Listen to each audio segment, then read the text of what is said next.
the show, it's finally here. Game of Thrones Epic History, House Stark. Avenge me!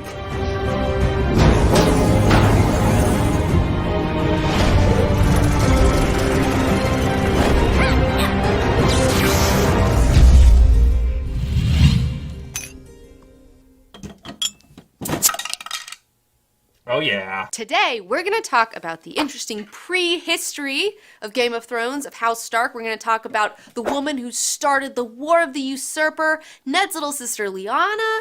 Then we're going to talk about Ned Stark and all his baggage. And then we're going to talk about potential spoilers, the theoretical parentage of Jon Snow.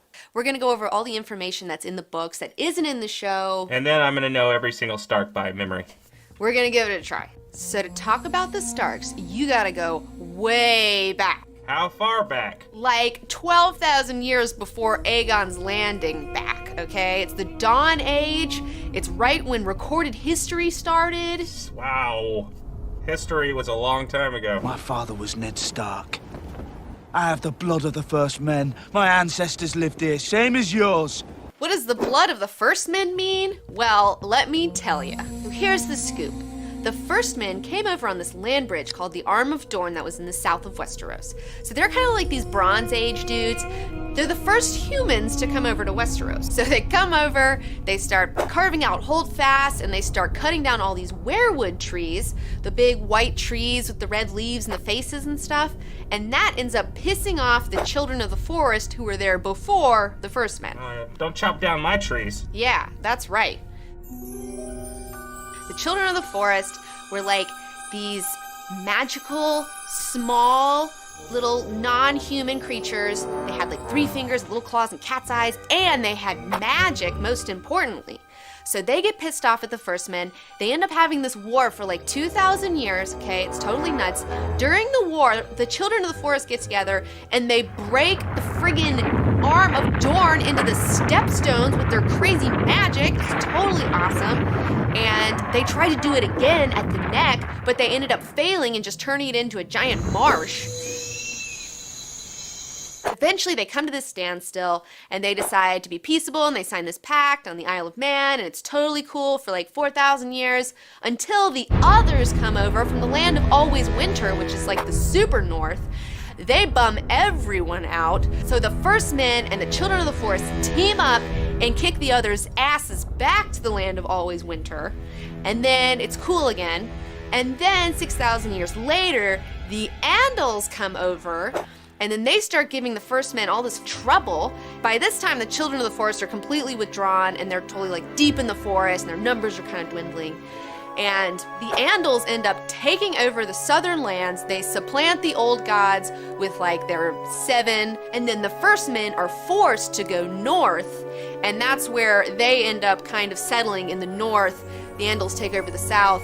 So that's why the people of the north say they have the blood of the first men, and that is why they also worship the old gods, because the first men took up the children of the forest gods as their own. So after the children and the first men teamed up and kicked the others' asses back into the north, they decided that they needed to build a barricade because those guys sucked so hard and they wanted to make sure they couldn't come back. So that's where Bran the Builder comes in. And this guy is credited with building Winterfell, Storm's End. He's credited with probably starting House Stark and even becoming the first king of the north. And most importantly, Bran the Builder is credited with building the motherfucking wall. Oh. Yeah, Bran the Builder was pretty accomplished. He was what I would call a badass. They're not your lands. We've been here the whole time.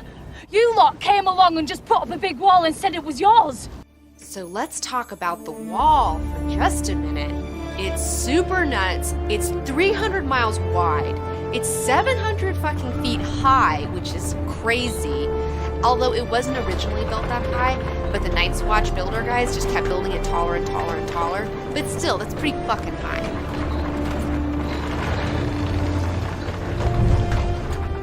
So the wall is built with stone and ice, but also there are magical spells woven into the wall to help repel magical creatures like the others.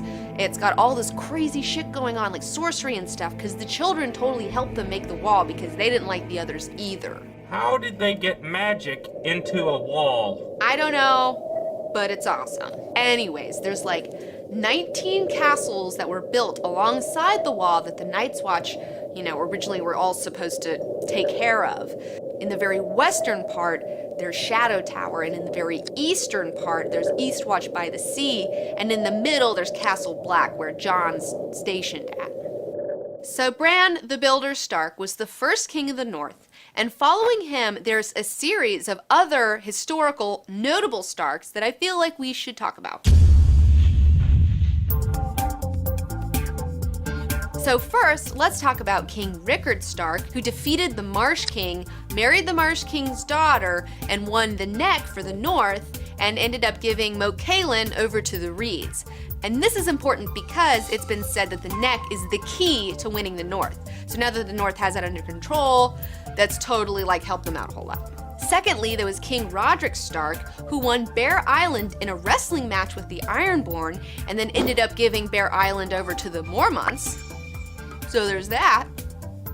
Then there's Carlin Stark, who was the younger brother of one of the other kings of the North, and he ended up splintering off and starting his own household that became the Karstarks. So that's where the Karstarks and the Starks are interrelated. One interesting side note is that the Starks have wildling blood, and let me tell you how that happened. Brandon Stark the Daughterless was talking shit on this wildling raider that he didn't know who he was, but he said that this guy, Bale the Bard, was a coward. So Bale was like, fuck that, and he ended up scaling the walls of Winterfell, totally sneaking in, posing as a singer. He sang for Brandon all night. Everybody loved his music because he was really badass. And so he won the favor with Brandon. Brandon asked him what he wanted. He said, I want the most beautiful flower blooming in the Stark garden, to which Brandon agreed.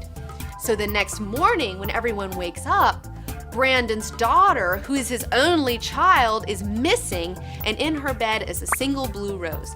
So Bale totally took off with her. So then 9 or 10 months later, the daughter ends up reappearing in her room, only this time she totally has a baby. It's totally Bale's. And because the Stark line was almost extinct at this point, Brandon had no choice but to make this bastard son the heir to Winterfell. So Bale's son became the heir to Winterfell, took over. 30 years later, Bale became the king beyond the wall, ended up trying to lead a raiding party of wildlings south, ended up clashing with his own son, couldn't kill his own son. The son ended up cutting his dad's head off, brings the head back home, shows his mom, and his mom ends up killing herself over it because she's super bummed. So that's a little interesting side note for you. Lastly, of the historic Starks, we have